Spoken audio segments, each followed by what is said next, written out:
Hello everyone, আশা করছি আপনারা সবাই অনেক ভালো আছেন, সুস্থ আছেন।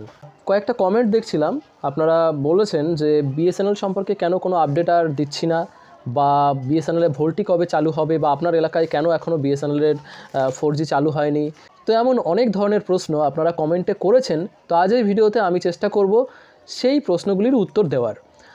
প্রথমত জানিয়ে রাখি যে এতদিন পর্যন্ত অ্যাকচুয়ালি বিএসএনএলের তেমন কোনো আপডেট ছিল না, যে কারণে মানে নতুন কোনো আপডেট ছিল না, যে কারণে বিএসএনএল সম্পর্কে ভিডিও বানানো হয়নি।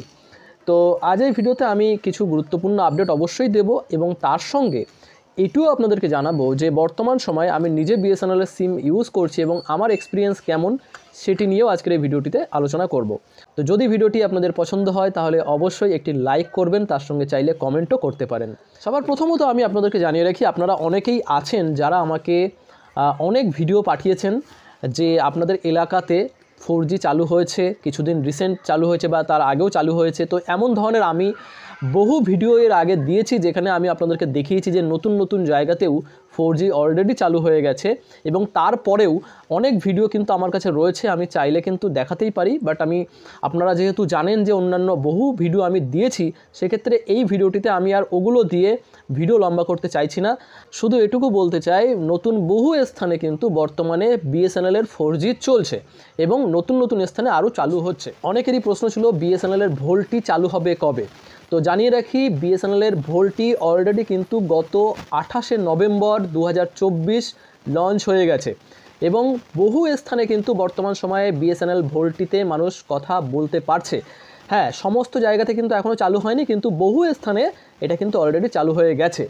যারা জানেন না তাদেরকে জানিয়ে রাখি, ভোল্টি শব্দটির অর্থ হলো voice over long term evaluation, অর্থাৎ মানে এক কথায় বলা যেতে পারে যে আপনি এইচডি কোয়ালিটির যে সাউন্ড, বা যে হয়তো আপনি কোথাও ফোন করছেন বা তো সেখানে কিন্তু আপনার কথা সেই ব্যক্তি পুরো এইচডি বা খুব ক্লিয়ারলি কিন্তু সে শুনতে পারবে। বুঝতে পারছেন? এটাই হচ্ছে ভোল্টির একটা বলা যেতে পারে যে বৈশিষ্ট্য বলা যেতে পারে, যে এইচডি কোয়ালিটির সাউন্ড কিন্তু আপনি পাবেন বা সেই ব্যক্তি পাবে।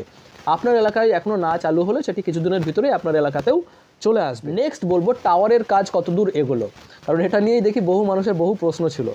তো দেখুন, বর্তমান সময় পর্যন্ত টাওয়ার বিএসএনএলের ছিল হচ্ছে 70,000 অলরেডি আগে থেকে ছিল, এবং বর্তমান নতুন টাওয়ারে কাজ হয়েছে 50,000 পর্যন্ত, এবং এর মধ্যে 41,000 টাওয়ারে কিন্তু এখনও পর্যন্ত কাজ চলছে। বুঝতে পেরেছেন? তার মানে 50,000-এর কাজ হয়েছে, তার মধ্যে 41,000 এখনও পর্যন্ত কাজ চলছে। বুঝতে পারলেন? টোটাল মিলে কিন্তু 50। তাহলে আগে ছিল 70, এবং বর্তমান সময়ে 50,000 টাওয়ারে কাজ হচ্ছে, অর্থাৎ টোটাল এই মুহূর্তে 1,20,000 মতো বলা যেতে পারে যে বিএসএনএলের নেটওয়ার্ক বা টাওয়ার বলা যেতে পারে যে রয়েছে। তো চলুন এবার দেখে নেওয়া যাক, ইন্ডিয়ার টোটাল কভার করতে গেলে বিএসএনএলকে আরও কতগুলো টাওয়ার লাগাতে হবে। আমরা যদি দেখি, বর্তমান সময়ে আমাদের ইন্ডিয়াতে প্রায় 6 লক্ষ গ্রাম রয়েছে টোটাল, এবং যদি আমরা শহরের কথা বলি তাহলে অ্যাপ্রক্স প্রায় ছোট বড় মিলিয়ে 5,000 শহর রয়েছে। তো এতগুলো গ্রাম এবং শহর বা বলা যেতে পারে টোটাল ভারত কভার করার জন্য কমপক্ষে 2 লক্ষ টাওয়ার কিন্তু বিএসএনএল লাগাতে হবে টোটাল, যার মধ্যে 1,20,000 বর্তমানে হয়ে গেছে বলা যেতে পারে, বা কাজ চলছে কিছু, আর মাত্র 80,000 যদি কমপ্লিট হয়ে যায় তাহলে কিন্তু মোটামুটি একটা কভারেজ পাবে।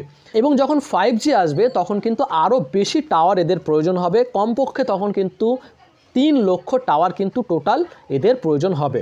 সুতরাং বলা যেতেই পারে টোটাল ইন্ডিয়া কভার করতে বিএসএনএলের অ্যাপ্রক্স 2025 সাল তো লেগেই যাবে। তো এই হচ্ছে টাওয়ারের কিছু আপডেট। যাদের প্রশ্ন ছিল যে টাওয়ারের কাজ কতদূর এগুলো, আশা করছি তারা কিছুটা হলেও রিলেট করতে পেরেছেন। নেক্সট, বিএসএনএলের তরফ থেকে খুব ভালো একটি আপডেট এসছে, যেটি হলো যে স্যাটেলাইট কমিউনিকেশন, অর্থাৎ বর্তমান সময়ে আমরা এখন সিম ব্যবহার করে কি করছি, যে কল করতে গেলে সিম ব্যবহার করতে হচ্ছে, বা এসএমএস করতে গেলে আমাদের সিম ব্যবহার করতেই হচ্ছে। কিন্তু স্যাটেলাইট কানেক্টিভিটি এমন এক কানেক্টিভিটি যার মাধ্যমে আপনি, যদি আপনার কাছে সিম নাও থাকে, শুধুমাত্র স্যাটেলাইট কানেকশান যদি আপনার ফোনে থাকে, তাহলেও কিন্তু আপনি কথা বলতে পারবেন, এবং তার সঙ্গে আপনি এসএমএস সহ ইন্টারনেটের সমস্ত যাবতীয় কাজ কিন্তু আপনি করতে পারবেন। আর এই প্রযুক্তির নাম দেওয়া হচ্ছে ডিরেক্ট টু ডিভাইস, এবং এই প্রযুক্তির মাধ্যমে এখানে বলা হচ্ছে মোবাইল ফোন থেকে স্মার্ট ওয়াচ, ট্রান্সপোর্ট অপারেটর, গাড়ি ইত্যাদির যে কোনো জায়গাতে কিন্তু এই প্রযুক্তি ব্যবহার করা যেতে পারে, এবং এর মাধ্যমে কিন্তু তারা বেনিফিট পাবে যারা দেখা যাচ্ছে খুব প্রত্যন্ত গ্রাম অঞ্চলে থাকে বা এমন কোনো জায়গা যেখানে নেটওয়ার্কের খুব সমস্যা রয়েছে, টাওয়ারের খুব সমস্যা রয়েছে, সেই সমস্ত এলাকায় কিন্তু খুব সহজেই তারা SMS থেকে শুরু করে ইন্টারনেটের যাবতীয় কাজ করতে পারবে। এবং অবশ্যই এর জন্য কিন্তু তার ফোনে স্যাটেলাইট কানেক্টিভিটি থাকতে হবে। এই প্রযুক্তি অ্যাকচুয়ালি এমনভাবে কাজ করে, যদি আমরা একটু সরাসরি বোঝার চেষ্টা করি, এই যে স্যাটেলাইট, অর্থাৎ এখান থেকে অ্যাপ্রক্স প্রায় 36,000 কিলোমিটার, ভূপৃষ্ঠ থেকে 36,000 কিলোমিটার উপরে স্যাটেলাইট রয়েছে, অর্থাৎ সেখানে রয়েছে কৃত্রিম উপগ্রহের প্ল্যাটফর্ম বা স্টেশন। সেই কৃত্রিম উপগ্রহ বলা যেতে পারে বা যে স্যাটেলাইট, সেই স্যাটেলাইটের সঙ্গে যে টাওয়ার রয়েছে বিএসএনএলের, সেই টাওয়ারের কিন্তু কানেকশান রয়েছে। এখন দেখা যাচ্ছে আপনি এমন কোনো একটা প্রতিকূল জায়গাতে রয়েছেন যেখানে হয়তো দেখা যাচ্ছে টাওয়ার পাচ্ছেন, অর্থাৎ টাওয়ারের থেকে আপনার ওখানে নেটওয়ার্ক পাওয়া যাচ্ছে না, কিন্তু ওখানে আপনি স্যাটেলাইটের কিন্তু কানেকশান পেয়ে যাবেন। বুঝতে পারছেন? মানে ওখানে যদি আপনার ফোনে ইন্টারনেট নাও থাকে তা সত্ত্বেও কিন্তু আপনি স্যাটেলাইটের মাধ্যমে ডাইরেক্ট, মানে ওই ডিভাইসের সঙ্গে ডাইরেক্ট কানেকশান থাকবে, যার ফলে খুব সহজে আপনি কোনো প্রতিকূল স্থান যেখানে হয়তো নেটওয়ার্ক একেবারে নেই, সেই জায়গাগুলোতেও কিন্তু স্যাটেলাইটের মাধ্যমে আপনি নেটওয়ার্ক পাবেন, এবং যে কোনো কাজ যেমনটা আপনি ইন্টারনেটের মাধ্যমে করেন সমস্ত কাজই কিন্তু আপনি করতে পারবেন। তো এই আপডেটটি কিন্তু বিএসএনএলের তরফ থেকে এসছে, এবং এটি খুব শীঘ্রই কিন্তু ভারতে লঞ্চ হতে চলেছে, এবং এটি ট্রায়াল কিন্তু অলরেডি হয়ে গেছে। এখানে বলা হচ্ছে যে স্যাটেলাইট কমিউনিকেশন কোম্পানি ভিএসএট এর সঙ্গে কিন্তু অলরেডি চুক্তি হয়েছে, এবং ট্রায়াল কিন্তু অলরেডি শুরু হয়েছে।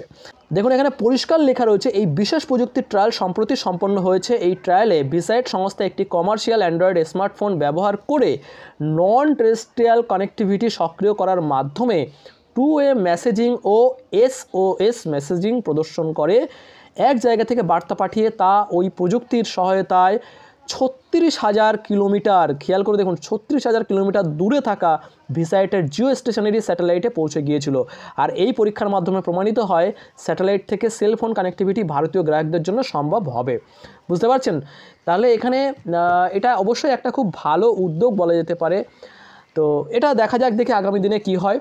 তো এবার যদি আমি বলি যে বর্তমান সময়ে বিএসএনএলের সিম ব্যবহার করে আমি নিজে কতটা বেনিফিট পাচ্ছি বা আমি কি ফেস করেছি, দেখুন। তো প্রথমেই বলবো যে আমি যেখানে থাকি সেই জায়গাটি মোটামুটি একটা গ্রামই বলা যেতে পারে। তো এখানে কিন্তু বিএসএনএলের নেটওয়ার্ক একেবারে খারাপ চলে না, বেশ ভালোই চলে, 4G পাওয়া যাচ্ছে এবং স্পিডও কিন্তু যথেষ্ট ভালো। তবে মাঝে মধ্যে কিন্তু বেশ প্রবলেম করে। প্রবলেমটা কীরকম, ধরুন আমি নেট করতে করতে হঠাৎ নেটটা বন্ধ হয়ে গেছে, চলছে না। হ্যাঁ, দেখা যাচ্ছে নেট চলছে কিন্তু মানে 4G দেখাচ্ছে, কানেক্টিভিটি দেখাচ্ছে, কিন্তু কোনো কাজ হচ্ছে না। বুঝতে পারলেন? কোনো রকম কিছুই হচ্ছে না, এবং এটা দেখা যাচ্ছে কন্টিনিউয়াসলি, হয়তো দেখা যাচ্ছে আধ ঘন্টা এমনটা হলো, তারপর দেখা যাচ্ছে আবার আস্তে আস্তে ঠিক হয়ে গেছে। তো এই ধরনের সমস্যাটা শুধু আমার এখানে নয়, কিছু কিছু শহর অঞ্চলে গিয়েও কিন্তু আমি টেস্ট করেছি।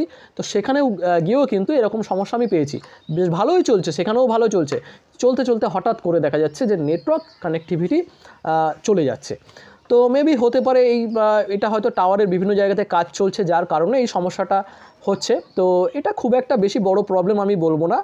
তবে হ্যাঁ, যাদের ক্ষেত্রে দেখা যাচ্ছে নেটওয়ার্কে হিউজ পরিমাণে কাজ করতে হয়, তাদের ক্ষেত্রে অবশ্যই তো এটা একটা বড় সমস্যাই। তো সেক্ষেত্রে আপনারা যারা বিএসএনএলে যদি মনে করেন যে সুইচ করবেন, তাহলে সেক্ষেত্রে অবশ্যই আপনার সেকেন্ডারি সিমটিকে আপনি সুইচ করতে পারেন, বা আগে দেখে নেবেন যে আপনার এলাকায় বিএসএনএলের 4G বর্তমান সময় চলছে কি না। যদি না চলে তাহলে এই মুহূর্তে আপনার এলাকাতে বিএসএনএলের নেটওয়ার্ক মানে সুইচ না করাই কিন্তু বেটার হবে। এবং যদি আমি গ্রামের কথা বলি, কিছু কিছু গ্রাম অঞ্চলে তো বেশ ভালোই চলেছে, শহর অঞ্চলের দিকে বেশ ভালোই চলেছে, নো ডাউট, একেবারে খারাপ আমি বলতে পারছি না। কিন্তু গ্রাম অঞ্চলের দিকে একটু প্রবলেম করছে। কিছু কিছু ক্ষেত্রে তো দেখা যাচ্ছে নেটওয়ার্কই থাকছে না, আবার কিছু কিছু ক্ষেত্রে ঘরের মধ্যে সেখানে কিন্তু নেটওয়ার্ক একেবারেই থাকছে না, পুরোপুরি উড়ে যাচ্ছে। এটা একটা বড় সমস্যা, মেজর প্রবলেম বলা যেতে পারে বিএসএনএলের ক্ষেত্রে। আবার বাইরে আসলে দেখা যাচ্ছে ঠিকঠাকই নেটওয়ার্ক রয়েছে। এটা কিন্তু হচ্ছে কিছু কিছু স্থানে, সমস্ত জায়গাতে হচ্ছে না। যেখানে টাওয়ার ভালো অবভিয়াসলি সেখানে হচ্ছে না, কিন্তু কিছু ক্ষেত্রে যারা টাওয়ারের থেকে একটু দূরে রয়েছে তাদের ক্ষেত্রে এই সমস্যাটা অবশ্যই কিন্তু আছে। তবে আশা করছি এই ধরনের প্রবলেম খুব শীঘ্রই শেষ হয়ে যাবে, কারণ টাওয়ারের কাজ সেইভাবেই চলছে।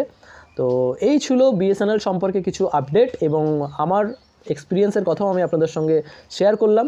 আই হোপ ভিডিও আপনাদের ভালো লেগেছে। ভিডিও ভালো লাগলে অবশ্যই চ্যানেলটি সাবস্ক্রাইব করে নেবেন এবং আপনার কোনো মতামত থাকলে অবশ্যই কমেন্টে জানাতে পারেন। সবাই ভালো থাকবেন, সুস্থ থাকবেন এবং নিজের খেয়াল রাখবেন। বাই।